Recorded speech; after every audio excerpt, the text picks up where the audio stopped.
बेटा यहाँ पे हमें 3 डिजिट का नंबर बनाना है, ठीक है, और जो तीनों डिजिट्स है उनका सम 14 चाहिए।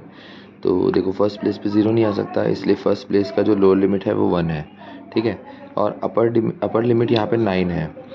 तो जब अपर लिमिट n से कम होती है, देखो यहाँ पे अपर लिमिट 9 है और n का वैल्यू 14 है, तो जब अपर लिमिट n से कम होती है तो उस केस में हमें फाइनाइट जीपी बनानी होती है। तो यहाँ पे 1 से 9 है तो x की पावर 1 से x की पावर 9 जीपी लिखी। यहाँ पे b और c पे 0 से 9 आ सकता है तो x की पावर 0 से x की पावर 9, और c के लिए भी, तो इसलिए 2 जीपी आई तो स्क्वायर हो गया, ठीक है। फिर फाइनाइट जीपी का सम लगाया, ये वाला, और इसमें हमें ढूंढना है कोफिशिएंट ऑफ x⁴, ठीक है।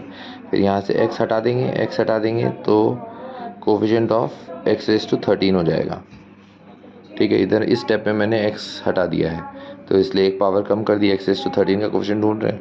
उसके बाद इसको एक्सपेंड किया a-b² से, और यहाँ पे नेगेटिव इंडेक्स का एक्सपेंशन लगाया, 1 + 3c 1x 4c 2x², इस तरह से, ठीक है। अब इसमें 3 कॉम्बिनेशन बनते हैं, एक बार 1 लो और यहाँ x⁻13 का टर्म लो, तो उससे ये बनेगा।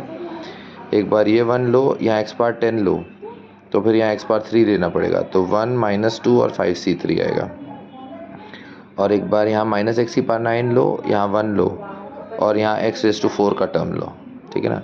तो अगर -9 और 4 का कॉम्बिनेशन लेते हैं तो फिर तीसरा टर्म आएगा -1 1 और 64।